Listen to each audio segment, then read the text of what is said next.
Hey, Kuragane, let me ask you something. More complaining, is it?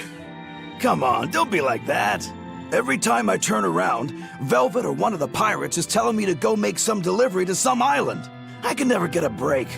Isn't that just a sign they think you're a dependable guy? Maybe, but I don't see them sending you off on errands.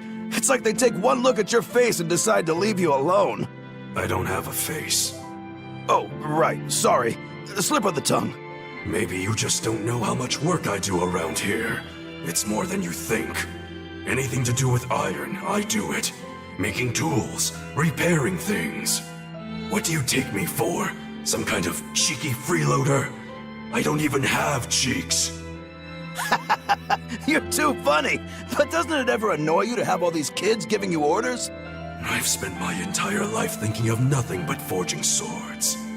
It's been centuries since I've interacted with youngsters like them. They can be a hassle, but at least it's a new hassle. Yeah, that's what I thought at first, so I went along with whatever they asked. But I've been too nice, so they keep pushing work onto me. Maybe if I hadn't been so helpful, they would have stayed out of my face like they stay out of yours. I don't have a face. That's not the point. Aren't you even listening to what I'm saying here? You need to make up your mind. You and I got on this ship alongside these people, who are putting themselves in great danger in order to live the lives of their choosing. If you don't like it, then go on and get off this ship with your tail between your legs. Yeah, except I don't have a tail right now.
Don't push yourself too hard now, Laphicet. You hear me? I hear you. I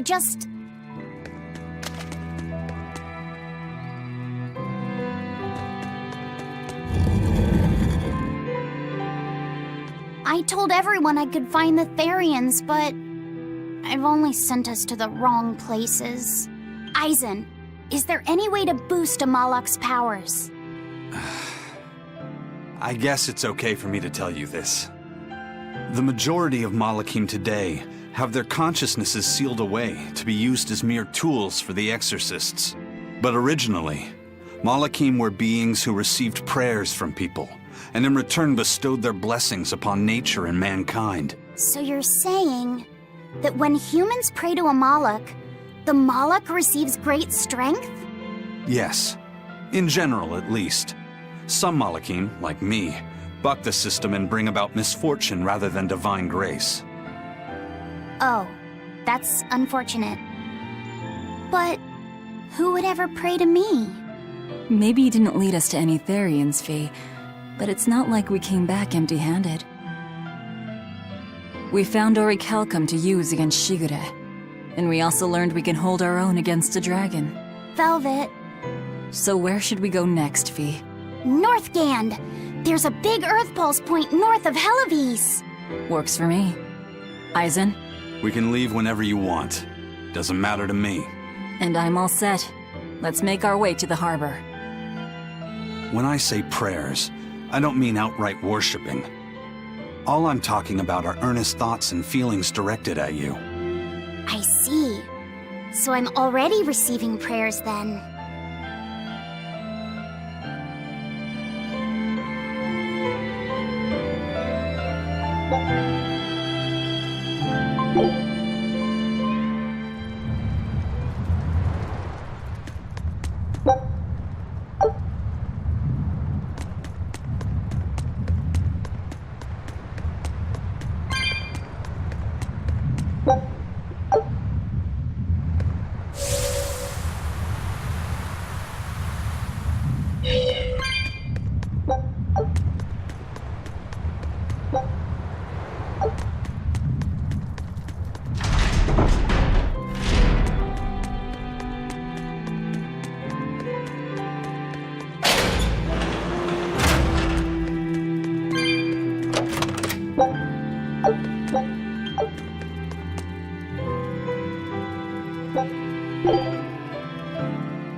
Did you ever figure out if that bug was a stag or a rhinoceros beetle?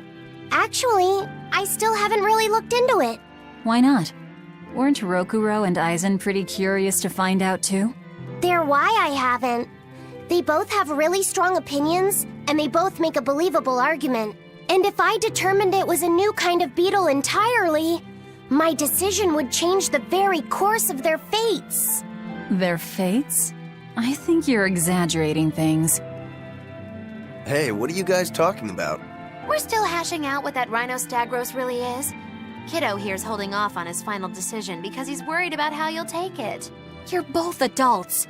Can't one of you just give in so we can move on? It's a rhinoceros beetle. I'm not backing down on that. No, it's a stag beetle. Why not just take off the pointy bits? Then we can all agree it's just a plain old beetle. Simple. Sounds good to me. Don't even joke about that. If you took away my swords, I wouldn't have anything left. Same thing goes for a stag beetle and its pincers. And taking away a rhinoceros beetle's horns is disrespectful to its way of life, and to even suggest it is just plain wrong. No, if we're going to argue it out over this, we need to exhaust every possible angle before coming to a conclusion. It's the right thing to do. Madam Eleanor! Here's that Field Guide to Rare Insects of Midgand you wanted me to get you! Thanks, Bienfu. Surely this book will have something about that bug. Yeah, here it is. This beetle's real name is...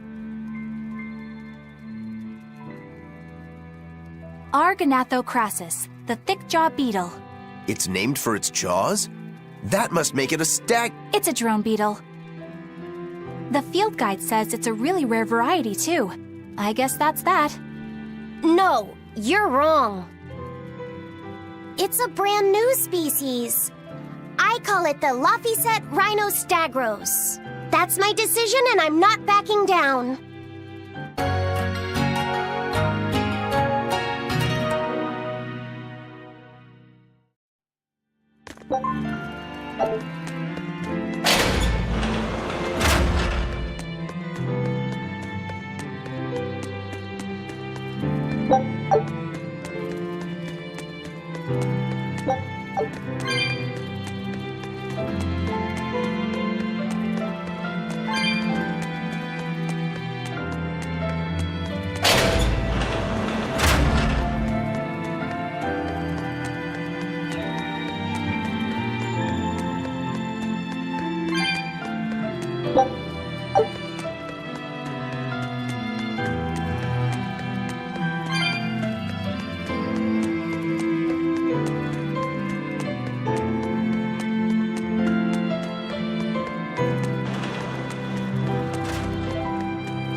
It's all thanks to you that construction of our hideout is proceeding so smoothly. About that retractable ventilation shutter, please, let me make a new one. What? Why? We already installed it, and it works just fine. It's the hinges. When they move, it makes this unbearable squeak. I can hear it every time the wind blows. Oh, come on, that's nothing. Besides, anything we install is going to rust up once the sea breeze gets to it. More importantly, I'd love it if you made us a nice big pot and a frying pan, too. Not happening. I can't focus with that incessant squeaking. I can't work under these conditions. Fine. You can make a new shutter. But make us a pot and pan while you're at it. Can I also fix that autonomous hunter-killer anti-personnel spinning blade engine I made the other day? That too? But you said you were satisfied with how it turned out. I was at first, but when I thought about it, I realized I forgot to install an off switch. So, can I fix it? God, yes! Fix it before it kills us all! Great. Okay. Shutter first, then... Spinning death machine first!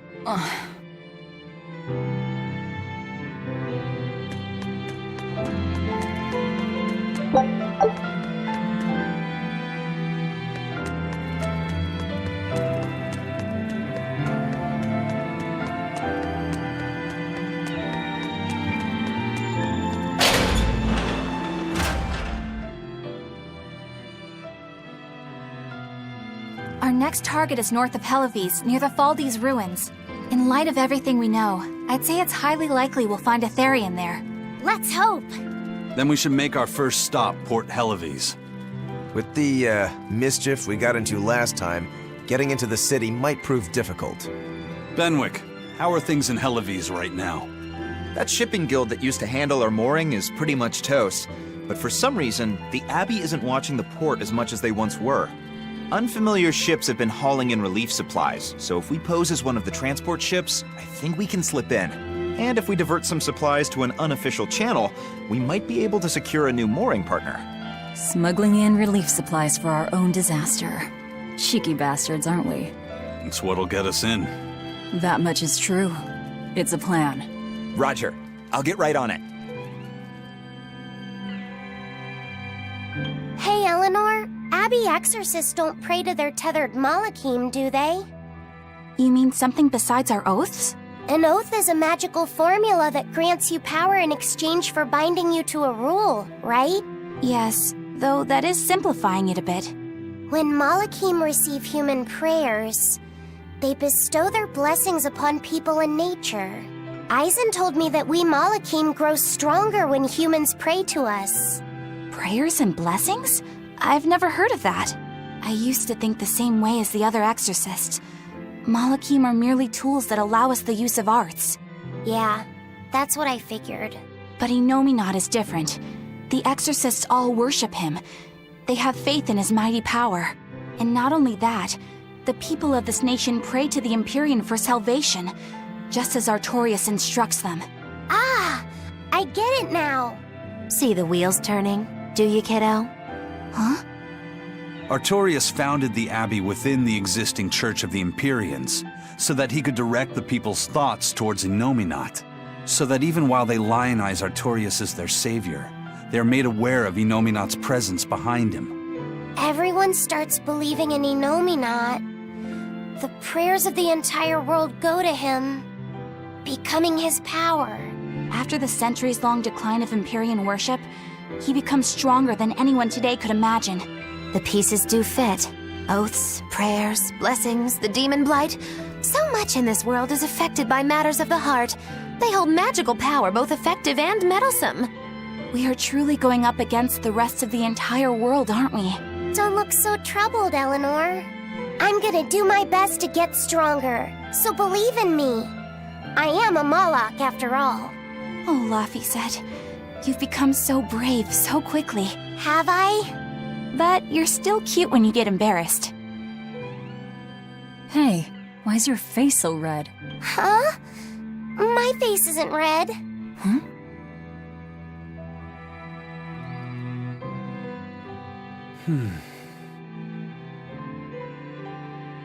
Hey, Eisen. What's it feel like to get a letter? I don't feel anything, nor do I want or need to. There's no joy in receiving these things. Huh? Why not? Don't be so shocked. Look, it's just an invoice from the turtles. What's the big deal anyway? Do you wish you get letters too? Yeah. But I don't have anyone to send letters to. Let alone anyone who would send me any. Laphicet, I've got a letter for you. What?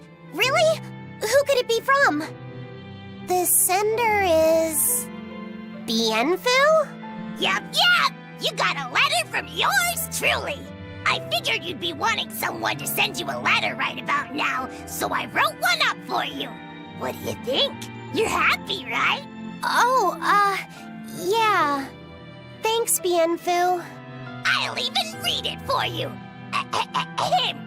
Dear Malak Laphicet, I hope that this letter finds you in good health and high spirits. Thankfully, I'm doing well myself, with no major changes to report.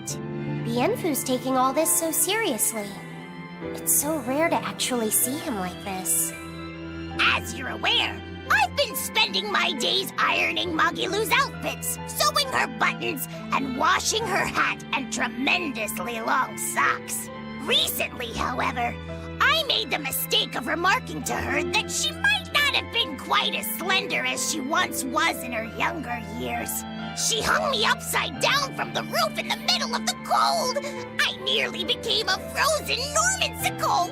It was so horrible that I couldn't stop my tears from flowing down my little cheeks. There's the Bienfu we know and love. But all you wrote about in that letter was yourself. And you even read it out loud yourself. That's okay. Thanks, Bienfu. It feels nice to get a letter. That's so kind of you to say. I think I might cry again.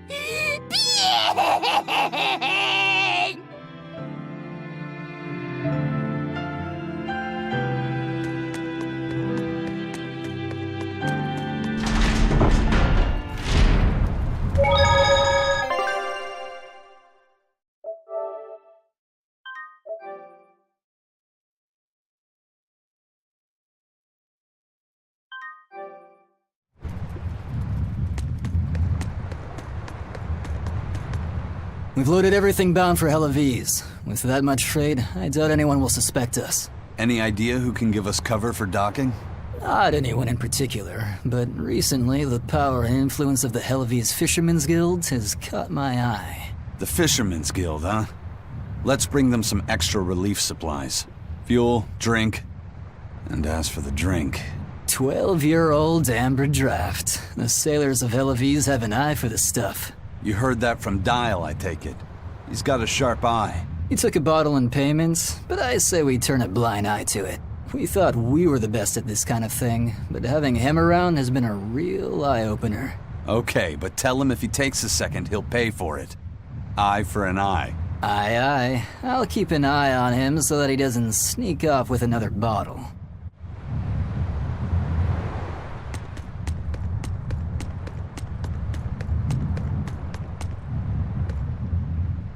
The supplies are loaded.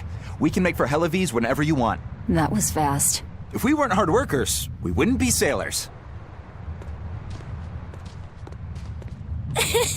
Eleanor!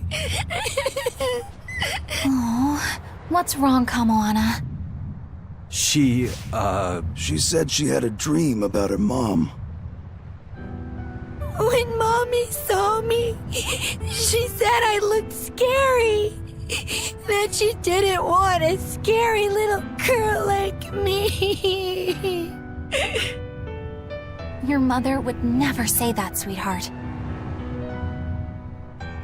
But how can you be sure? Well, how do I put it? I know because I know. You're just lying to make me feel better.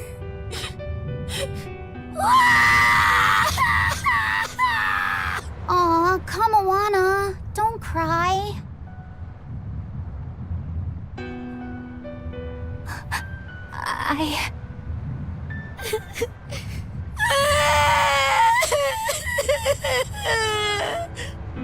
Oh, this is the part I hate about little kids. I'm not a little kid! I hate you, Velvet! I hate you! That's right, let it all out. Stop it! Stop it! Mommy! I saw my mommy! She didn't want me!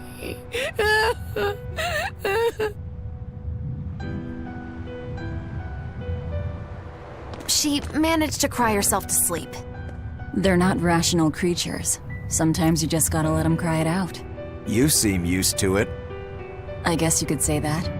Luffy usually kept himself together when he was younger. But when he was really little, he had times like this every now and then. And on that note, let's take off all we can. My liege, Dial, I leave Kamoana in your care. I'll do what I can, but kids as sweet and honest as her are harder to deal with than corrupt bureaucrats. An outlaw prince and a talking lizard are no replacement for a mother.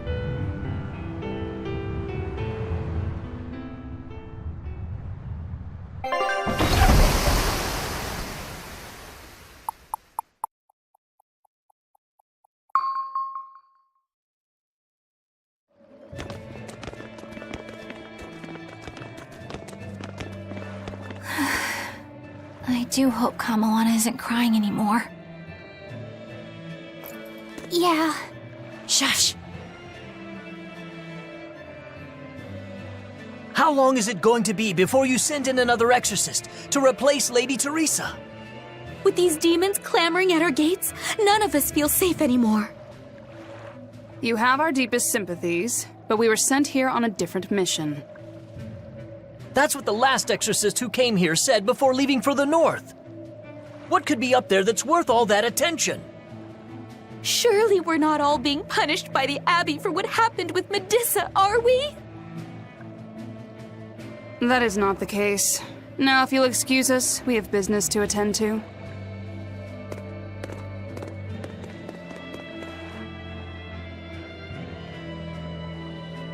So the exorcists are just passing through town and heading straight north.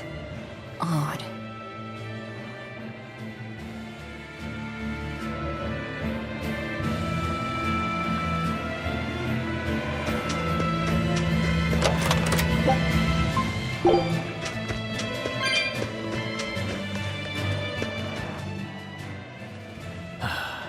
Ever since the Calamity showed up, everything's just gone to pot, I say. Calamity? What do you mean? I mean the demon who barged in and made a mess of our fair city. She's a nasty creature of pure evil, with an arm that eats anything that gets in her way. Haven't you heard of her? The Calamity's been rampaging across the whole kingdom, not just here. Scant few have seen her and survived. Huh.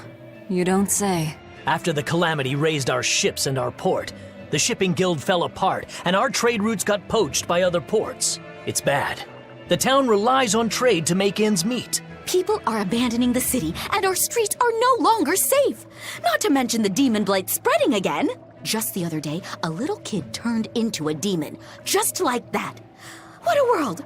What a world! What have the exorcists been doing during all of this? Well, Lady Teresa was in charge of this region, but she came up short against the Calamity and got a fat demotion for her troubles. Several new exorcists have been reassigned here, but once they arrive, they all traipse right off to the ruins up north. This has to be Medissa's fault. If she hadn't gone and done something so stupid... Medissa? That's enough. This isn't something for outsiders to know. You're right. Sorry. I'm really worried about what's going to come of this town. It sounds like Hellofeast isn't what it used to be these days.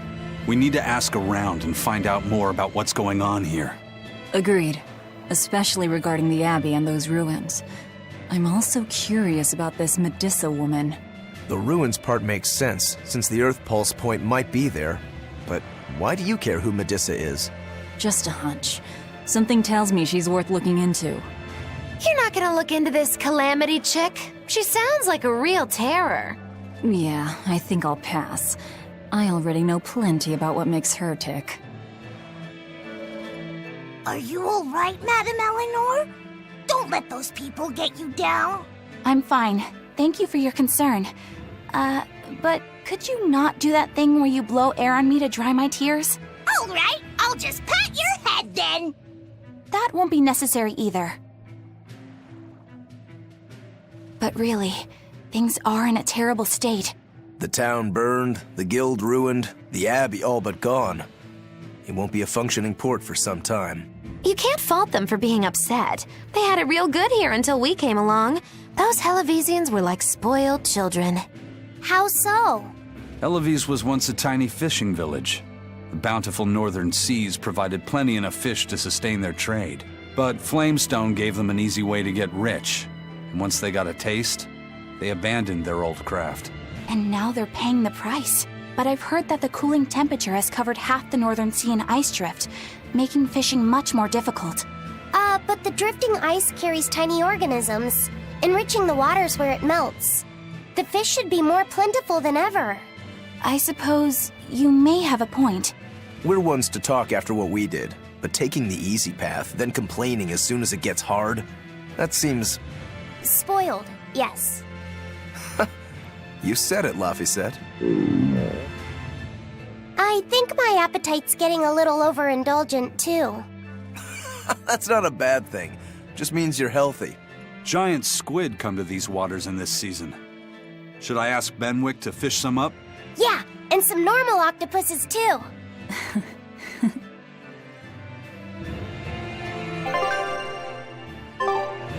This calamity is... us, isn't it? Well, we've been waging war with the Abbey everywhere we go, and now we're about to take it to a new level. If we pull the next Therian off of the Earth Pulse point, it'll likely be Kamoana's village all over again. The same devastation? Ooh, I wonder if there's something worse than Calamity that they can call us. This is no laughing matter. People turn into demons in part due to their own malevolence. It's not like they're entirely innocent. But if there's someone out there who's being forced to act as Inominat's mouth, like Kamoana was, isn't saving them the right thing to do? I cannot argue with that, but... You don't have to worry. I'm the one who will devour the barrier. And I'm the one who will do what needs to be done.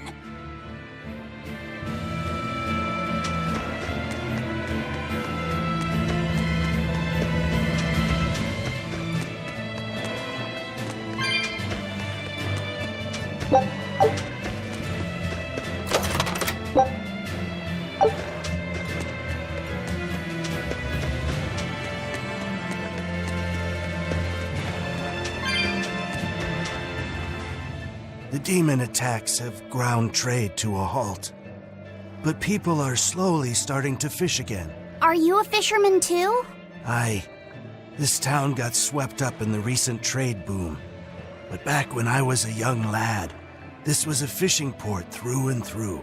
Ever since the shipping guild took over the docks, all of us fishermen got muscled out. Making this a commercial port has helped the town grow. But a lot of people weren't so happy with the guild. It's too bad everyone couldn't just work together. Once money gets involved, people change. That's true no matter what age you live in. The people know it's the ones making the money who lead the charge. But we follow anyway. It's human nature. I hope everyone changes their minds once we start rebuilding. But who knows what will happen.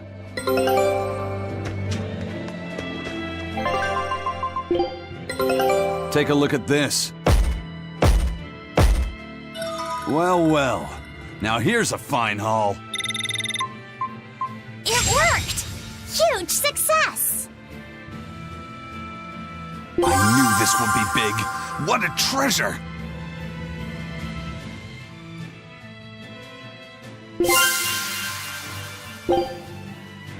Scout ship to...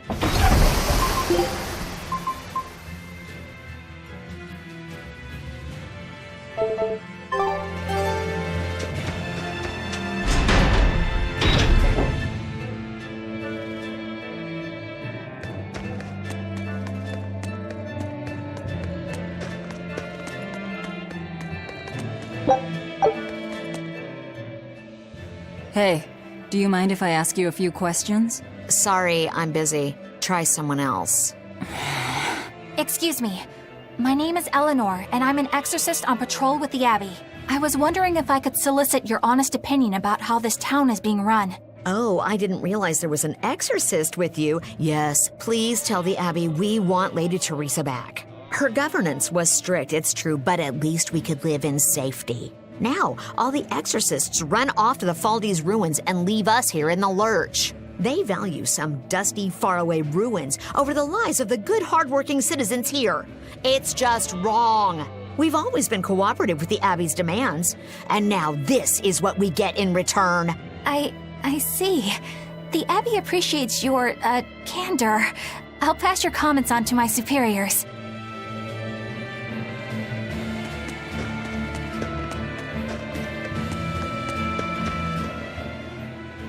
First it was the sailors, and then even a small girl caught the demon blight. I was sure it was going to start spreading through this town as well, but then, after that incident, it just went poof and disappeared. I guess I was expecting a little more after hearing how contagious it was. I wonder what really causes it. Who knows? I heard of this one village in East Gand where everyone caught it at once. It wiped out the entire town. I hope the Abbey develops a cure quickly. I can't wait for the day where we can live without fear.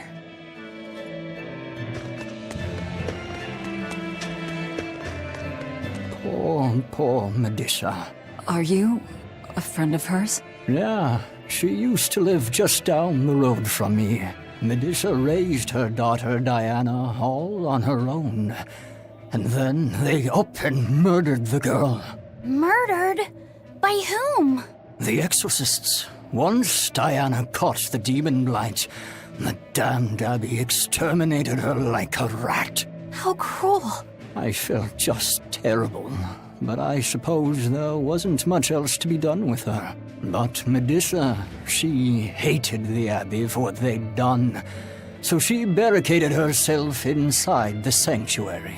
She just kept on screaming, all like, demons have feelings too. What happened after that? I wouldn't have been surprised to see her executed, but luckily, she was spared that much. An exorcist stopped the guard who was about to cut her down, said, "Don't kill her, she's receptive." Receptive, huh? I think that's their way of referring to her deep faith. Before all this, she was a real devout lady. That was certainly kind of them. Medusa really cherished her daughter. Can't much blame her for blowing up like that. But the Abbey, they don't care so much about feelings. Reason is all that matters to them. They don't take kindly to people disrupting their order.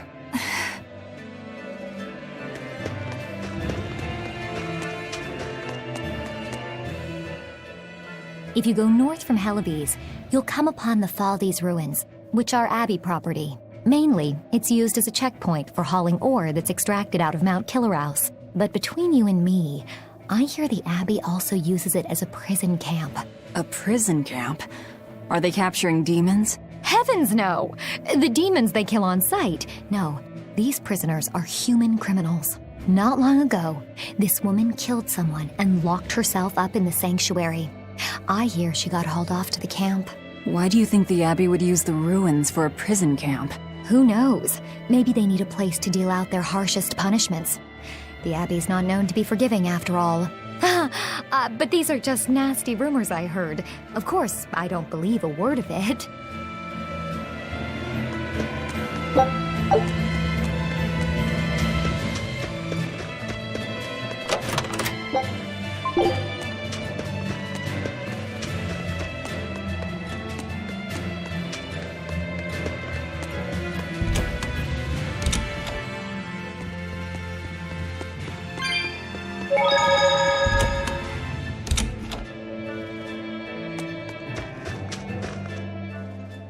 I can't believe the demon blight has spread into the city now.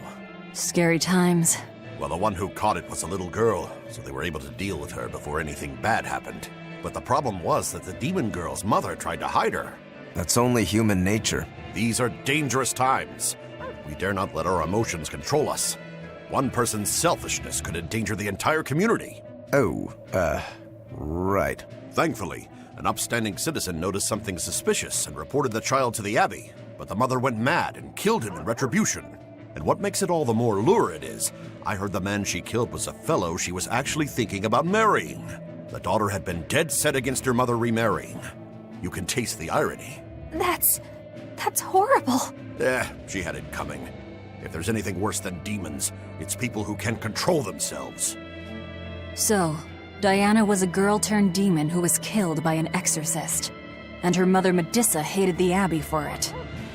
And the Abbey is using the Faldi's ruins up north as a prison camp. It's a lot like what happened to Kamawana, isn't it? It's natural for a mother to love her own child. To make that a crime. What I'm curious about is the use of the word receptive to describe Medissa. So long as there is one receptive to divine power, Therians shall be forever reborn.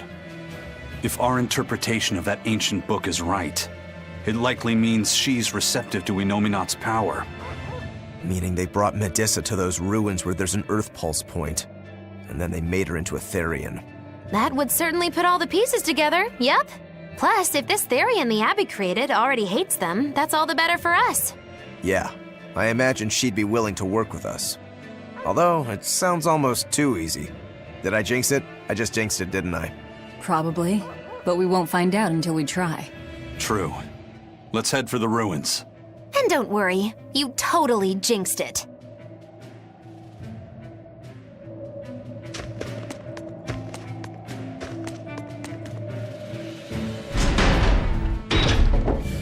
The Faldi's ruins are north of Helives. The Earth Pulse point is to the north, too. Probably in the very same place. Helives is different now, isn't it? Maybe, but you've changed too. True. When I first met all of you, I never could have imagined I would go on such a journey. I could barely even think then. But then Velvet let me keep this compass. And Aizen and Rokuro taught me to be myself. They certainly did. And look at Dial. He's a regular part of the Von Altia's crew now. Even Restless Bienfu and Grimoire are now part of our merry band. Yep. Hey, aren't you forgetting someone? Oh, and the prince and his hawk, and Kurogane and Kamawana are with us. Listen, I've got more part in this tale than any of them. Hush. Whatever I'd say, you'd say it doesn't matter to you. At last you begin to understand me. Magicazam! Achoo! I didn't think Northgand would be this cold. But Northgand was Teresa's territory.